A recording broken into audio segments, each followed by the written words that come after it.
A new partnership will now offer medical assistance to fight the area opioid epidemic. And an Ohio woman gives the gift of a lifetime to a man she barely knows. And in sports, big changes are coming to the Olympics. Newswatch starts right now. Broadcasting live from WOUB TV in Athens, this is Newswatch. Residents of SEPTA, Athens Community Correctional Facility, can now use VIVITROL to combat the opioid addiction. Good evening, I'm Chelsea Sick. Thanks for joining us. The initiative kicked off this month and was created through SEPTA's partnership with the Athens County Prosecutor's Office and Hopewell Health Centers. The partnership was inspired by County Prosecutor Keller Blackburn's VIVITROL program. Since June, that program has had 33 individuals graduate. Blackburn says of all the medicine-based treatments, VIVITROL is the most pure and effective at attacking the underlying causes of addiction. I think it's a step in the right direction.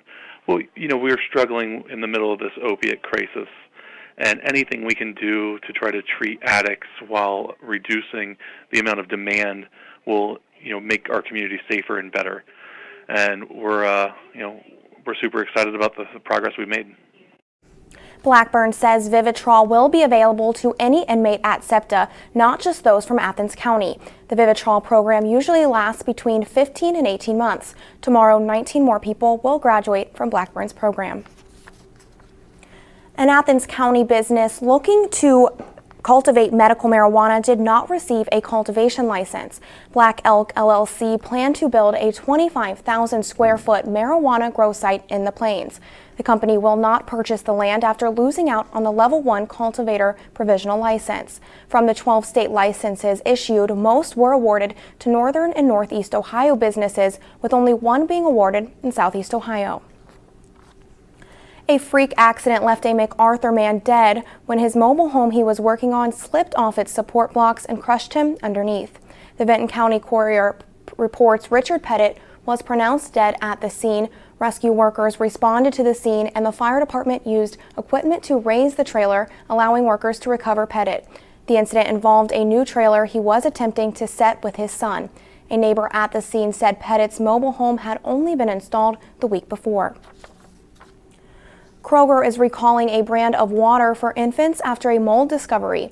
Comforts for Baby purified water with fluoride was sold in 1-gallon clear containers, but the FDA says the mold is not visible to the naked eye.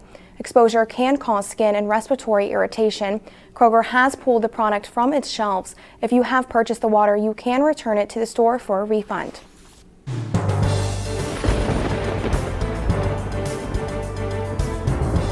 Good evening, I'm Taylor Nimmo. Now hopefully you all stayed dry today. It seems like it just was on and off rain all day long, and now it's finally clearing up. It's 42 degrees right now, mostly cloudy. We have temperatures are going to be in the 40s throughout tonight. Let's take a look at your next couple hours. 7 o'clock, 40 degrees, mostly cloudy. But temperatures are going to drop as we go on throughout the night tonight. 8 o'clock, it's going to be 38. 9 o'clock, 35 degrees. Those clouds starting to clear out. So it will be cold, but we won't be seeing any snow like we might be seeing later on in the week. So Chelsea, we'll have all those details later. I'm looking forward to the possibility of snow. Thanks, Taylor.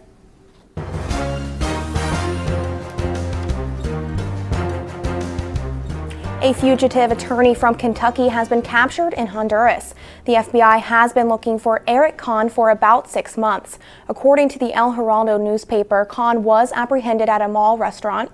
He's expected to be brought back to the U.S. on Tuesday. Earlier this year, Kahn pled guilty for his role in a multi-million-dollar disability scam involving Social Security.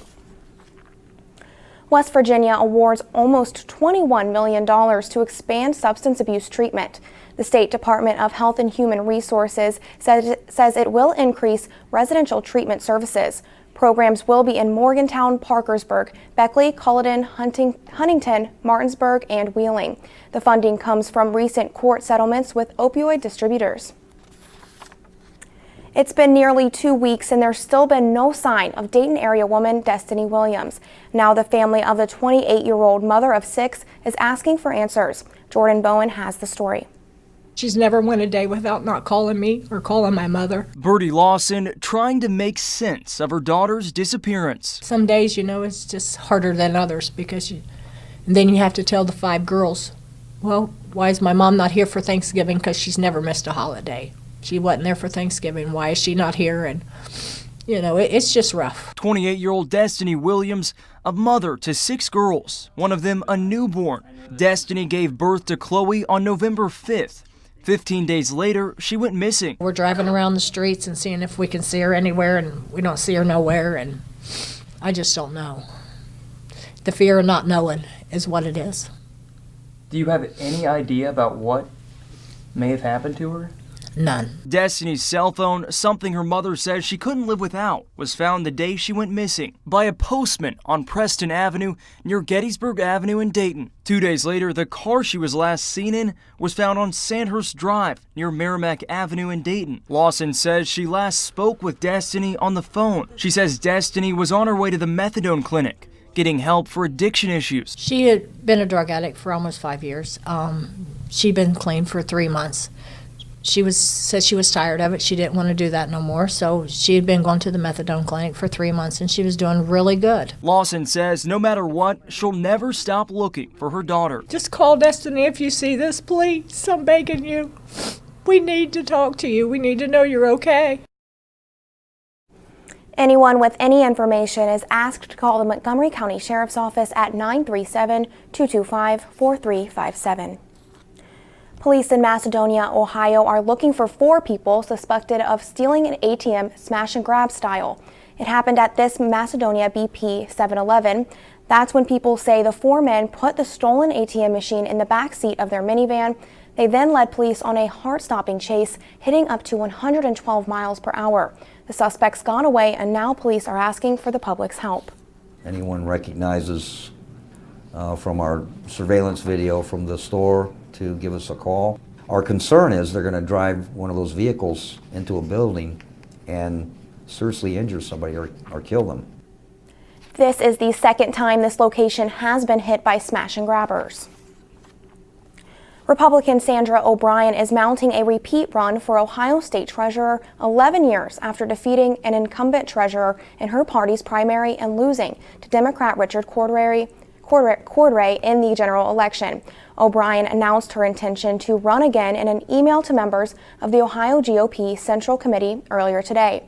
Her entrance into the race will not be official until she files paperwork with the state. O'Brien will be competing against State Representative Robert Sprague from Findlay in the primary. Richard Cordray, the man who defeated O'Brien nearly 11 years ago, announced his bid for governor earlier today.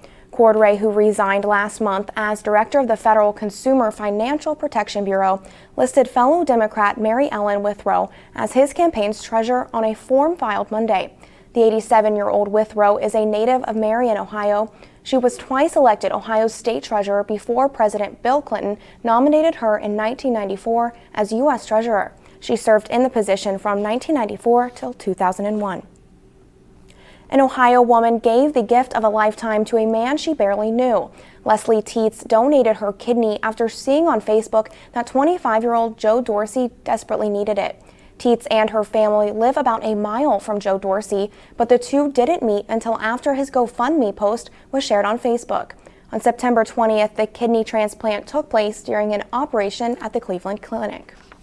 I love her, and I am so appreciative of what she's done for me. The process it's a little lengthy, but in the big scheme of things, it's, a few weeks out of my normal schedule for somebody else to have, hopefully many more years. Dorsey is finally starting to feel better and is looking forward to his future career as a teacher. U.S. Secretary of State Rex Tillerson tours Europe to show commitment to allies, while the White House faces criticism over its handling of foreign policy. Plus, the Supreme Court hears a wedding cake case between freedom of religion or discrimination against a gay couple. These stories and more when Newswatch returns.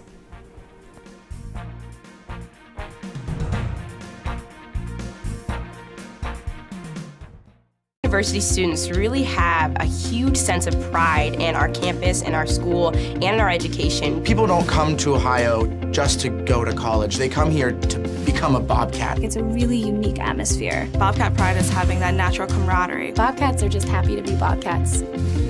My favorite time of year at Ohio has to be homecoming. When the alumni come back, you can see that the love of this university doesn't fade. Once you're a Bobcat, you're always a Bobcat. The student body here at Ohio University absolutely is a family. The students support one another. You become this unit, this big, friendly family unit. There's this connectedness. You feel a part of something.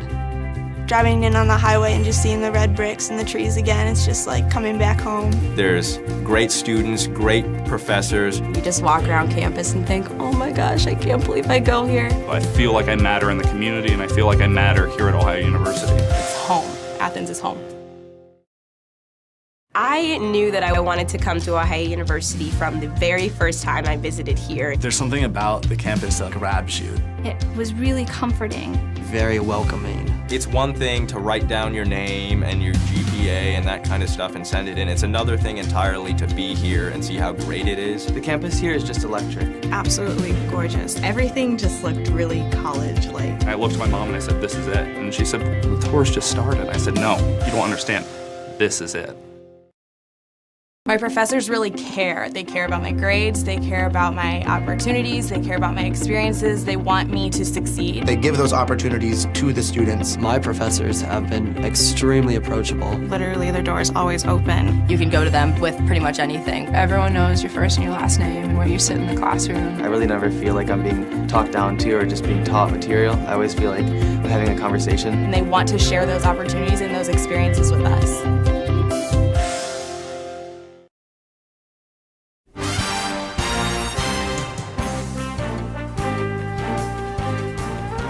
Russia's Olympic team has been barred from the 2018 Winter Games in Pyeongchang, South Korea.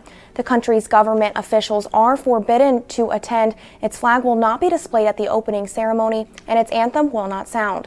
CNN's Claire Sebastian has this report from Moscow. All dressed up and perhaps nowhere to go, Russia's new Olympic kit unveiled just days before a decision on whether to ban the entire team from next year's Winter Games. Off the catwalk, the tension was clear. Champion snowboarder and Winter Olympic hopeful Alyona Zavazina too upset to talk. Her husband, American-born Vic Wild, who also competes for Russia, had this message. I'm going to do everything I can to go out there in Korea and win a gold medal, whether it's political or not political, really. I can't worry about that stuff. And yet, this is deeply political. An institutional conspiracy. Last year, the World Anti-Doping Agency accused Russia of an unprecedented state-sponsored doping campaign. Russia narrowly avoided a blanket ban from competing in Rio last summer, though more than 100 individual athletes were barred. Russia says it's cleaning up its act, and that includes overhauling this organization, the Russian Anti-Doping Agency. RUSADA's new Director General says they are taking this very seriously. How much has changed here? Yeah, I think totally changes. Today we're totally independent organization. And we have totally independent management. The World Anti-Doping Agency says it's not enough. One major hurdle, Russia has yet to officially acknowledge that there was any state involvement in doping. And it's not about to. In November, President Putin suggested the whole scandal was an attempt by the US to meddle in Russia. I strongly suspect that, in response to our alleged interference in their elections, they want to create problems during the presidential elections in Russia. Russia's election happening in March, a month after the Winter Games. At the uniform unveiling, an equally direct message from this unofficial Olympic-themed kit. Russia wearing its defiance with pride. Claire Sebastian, CNN, Moscow. Any athletes from Russia who receive special dispensation to compete will do so as individuals wearing a neutral uniform, and the official record books will forever show that Russia won 0 medals. A Colorado baker refuses to bake wedding cakes for same-sex couples. Today, the Supreme Court heard the case on whether shops have to provide services to all couples. John Lawrence reports. Freedom of religion or discrimination against a gay couple. That's the debate in front of the Supreme Court on Tuesday. 5 years ago, Charlie Craig and David Mullins went to Masterpiece Cake Shop in Lakewood, Colorado. They wanted one of Jack Phillips's wedding cakes for their nuptials. Right away I knew that it's not a cake that I would be able to create for them. Told them, sorry guys, I don't do cakes for same-sex weddings. They looked at me like, what do you mean? We were horrified and just embarrassed and hurt. Phillips offered to sell the couple anything in the store that wasn't wedding related. I always welcome everybody in my shop. There are just events that I don't create cakes for. And it's not about cakes. It's about the right of gay people to receive equal service. The ACLU successfully represented Craig and Mullins in Colorado's lower courts. As a result, Phillips has stopped making all wedding cakes, even though he says it was 40% of his business. And now the matter goes to the Supreme Court. If the court rules against us, it would open the door to many forms of discrimination that have long been outlawed in our society. This case is about our fundamental freedoms: freedom of speech, freedom of artistic expression, freedom of free exercise of religion in our day-to-day lives. I'm John Lawrence reporting. The court isn't expected to make a decision on this case until 2018. The Republican National Committee is now supporting Roy Moore again. The RNC broke ties with Moore weeks ago following reports of alleged sexual misconduct. An RNC official says the group will still help fund his U.S. Senator campaign. Yesterday, President Trump endorsed Moore in a tweet. While Moore has the White House and RNC on his side, the National Republican Senatorial Committee is staying out of the race. U.S. Secretary of State Rex Tillerson is on a European tour to show how the U.S. remains committed to its allies in Europe, especially those worried about foreign policy under President Donald Trump. Mr. Tillerson also said the State Department is not missing a beat, despite the criticism he's receiving and high rates of vacancies throughout the department. We appreciate the resolute stance of our European allies to send a message to the regime in North Korea of we do not accept the nuclear weapons program that they have undertaken, and we view that it is an important objective for all that there be a denuclearized Korean peninsula. Tillerson is set to visit Belgium, Austria, and France later this week. California's worst year for wildfires continues with a growing fire in Southern California. That story's still ahead. And freezing temperatures are coming our way, even seeing some chances of snow showers later on this week. We'll give you your full weather forecast next on Newswatch. Professors really care. They care about my grades, they care about my opportunities, they care about my experiences, they want me to succeed. They give those opportunities to the students. My professors have been extremely approachable. Literally, their door is always open. You can go to them with pretty much anything. Everyone knows your first and your last name and where you sit in the classroom. I really never feel like I'm being talked down to or just being taught material. I always feel like I'm having a conversation. And they want to share those opportunities and those experiences with us. Ohio University students really have a huge sense of pride in our campus, in our school, and in our education. People don't come to Ohio just to go to college. They come here to become a Bobcat. It's a really unique atmosphere. Bobcat pride is having that natural camaraderie. Bobcats are just happy to be Bobcats. My favorite time of year at Ohio has to be homecoming. When the alumni come back, you can see that the love of this university doesn't fade. Once you're a Bobcat, you're always a Bobcat. I knew that I wanted to come to Ohio University from the very first time I visited here. There's something about the campus that grabs you. It was really comforting. Very welcoming. It's one thing to write down your name and your GPA and that kind of stuff and send it in. It's another thing entirely to be here and see how great it is. The campus here is just electric. Absolutely gorgeous. Everything just looked really college-like. I looked at my mom and I said, this is it. And she said, the tour's just started. I said, no, you don't understand. This is it. The student body here at Ohio University absolutely is a family. The students support one another. You become this unit, this big, friendly family unit. There's this connectedness. You feel a part of something. Driving in on the highway and just seeing the red bricks and the trees again, it's just like coming back home. There's great students, great professors. You just walk around campus and think, oh my gosh, I can't believe I go here. I feel like I matter in the community and I feel like I matter here at Ohio University. It's home. Athens is home.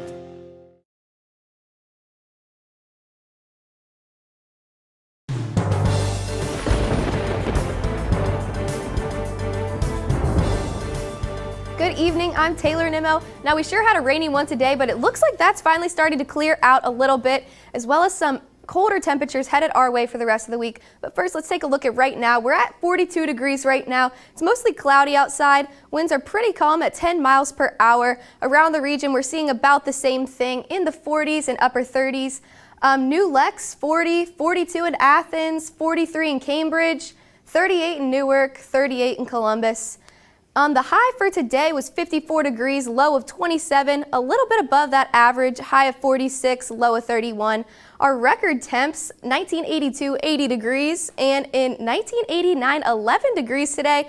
Now we are starting to cool down, but not that cold, luckily. Tonight we're gonna get into the 20s, 26 in Athens, 26 in New Lexington, 27 in Columbus, and 27 in Cambridge as well. So we are going to see those temperatures drop throughout the night tonight and into the morning tomorrow. At the bus stop, you are definitely going to want to bring your coats, bundle up tomorrow if the kids are heading off to school, because it's going to be about 28 degrees tomorrow morning. Partly cloudy. It will be nice. It will be sunny, but it is going to be very cold tomorrow morning. Let's take a look at tomorrow's highs. It will get up into the 40s. 46 in New Lexington, 48 in Athens. We're seeing the mid-40s all around the region in the afternoon and early evening tomorrow.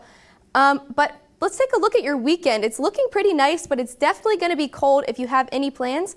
And we do have some snow showers on Saturday, so keep that in mind if you're going to cut down the Christmas tree or any festivities going on this weekend. Keep that in mind. Our extended forecast, now things are cooling down. We're going to see not too much precipitation, but the sun will be out.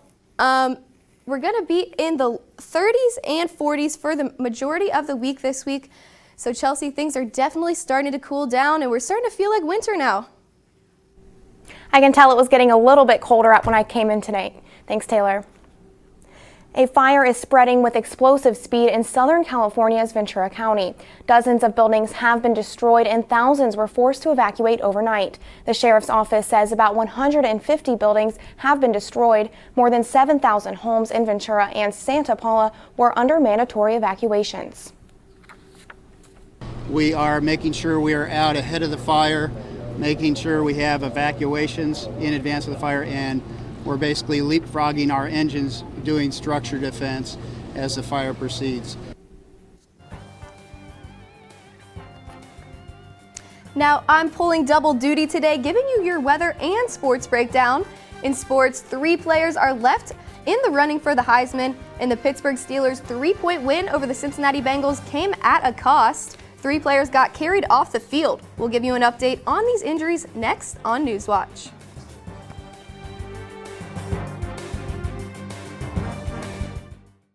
Body here at Ohio University absolutely is a family. The students support one another. You become this unit, this big, friendly family unit. There's this connectedness. You feel a part of something. Driving in on the highway and just seeing the red bricks and the trees again, it's just like coming back home. There's great students, great professors. You just walk around campus and think, oh my gosh, I can't believe I go here. I feel like I matter in the community, and I feel like I matter here at Ohio University. It's home. Athens is home. Ohio University students really have a huge sense of pride in our campus, in our school, and in our education. People don't come to Ohio just to go to college. They come here to become a Bobcat. It's a really unique atmosphere. Bobcat pride is having that natural camaraderie. Bobcats are just happy to be Bobcats. My favorite time of year at Ohio has to be homecoming. When the alumni come back, you can see that the love of this university doesn't fade. Once you're a Bobcat, you're always a Bobcat.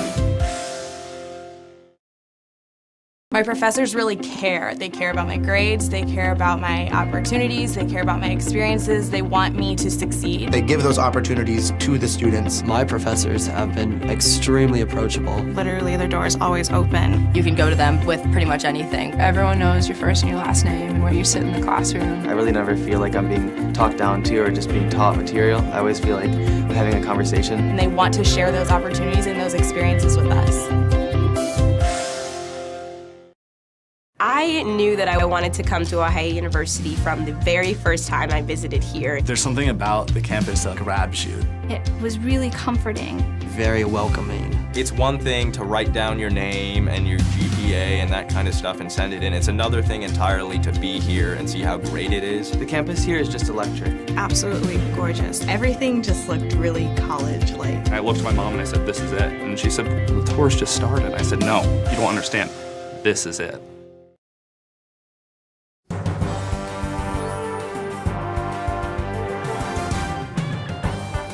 Welcome back. I'm Taylor Nimmo. In one of the most brutal league games this season, Ben Roethlisberger and Le'Veon Bell led a dramatic comeback and beat the Cincinnati Bengals 23-20 last night. The Bengals got off to an early 10-0 lead after a Cincinnati interception, which led to a field goal, and then an Andy Dalton, A.J. Green 8-yard touchdown connection at the end of the first.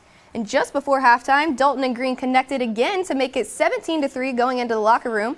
The second half was Steeler domination as Roethlisberger threw for 240 yards and 2 touchdowns, and Chris Boswell recorded 2 field goals. Like I mentioned, this game was a bloodbath. 3 players went down with big injuries and had to get carried off the field. Steeler linebacker Ryan Shazier went down in the first quarter on an attempted tackle and never really appeared to move his legs. He was taken to the hospital with a spinal injury. Bengals' Joe Mixon went down hard on this reception in the second quarter and left the game with a concussion. And on a pass play in the fourth quarter, Bengals' Vontaze Burfict is leveled by a block from Juju Smith-Schuster.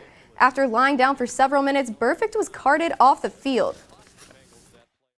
You never want to see anybody get hurt, and this game's physical, and obviously there's that chance of it happening, but you never want to see it happen, and especially on a clean play. You know, I think that's one thing. It's tough, and you feel for him. The NFL announced it has suspended Smith-Schuster for 1 game for the block. As for Shazier, a statement from the Steelers said his injury will not require surgery.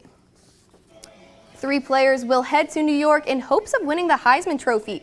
Oklahoma quarterback Baker Mayfield, Stanford running back Bryce Love, and Louisville quarterback Lamar Jackson were named finalists last night. Despite missing a game, Love had almost 2,000 yards rushing and 17 touchdowns. Jackson put up numbers eerily similar to last year when he won the award.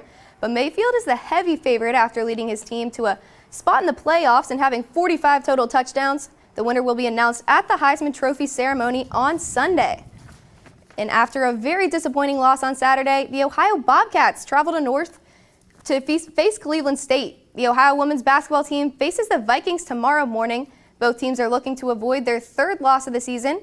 Ohio needs to contain forward Ashanti Shaw. The 5'9" redshirt junior has scored more than 15 points in every game this year and is averaging over 21 points a game.